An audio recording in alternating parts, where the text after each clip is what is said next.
हे धर भाई वाडा का नको अरे अरे मुकाला चल मला चल ए नको की अरे का झालं काय झालं थांबण्याची विषय गंभीर होईल मला चल पैसे मी देतो रे अरे पैसे तूच दे म्हणा मग? मी खातो कळाले रे नको मला नको कळालं नको चल अरे असं अचानक म्हणतो मी सांगून चल कळालं मग चल की चल चल अरे थांब थांब. नाही. एवढं तर करतो पूर्ण जाऊया की हे नको आई अरे गाडी घेच तर पैसे हे टाक. अरे पैसे दे. हे नको की चल मला अरे मला कुठे येते गाडी दाताले अरे ताट आली माहिती आहे का मला कुठे गाडी येते बघा. मी शिकवतो गाडी असते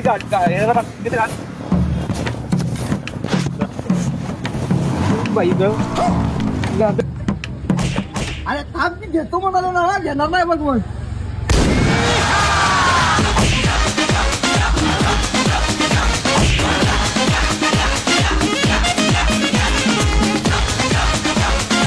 मध्ये लवकर की अरे आलं रे चिरपलो थांब की घेतो म्हणालो अरे चिरपलो घेणार नाही मग. अरे हे म्हणता मारू नको चालत चालत जात दाट आले म्हणता हे नाही नाही चालत जा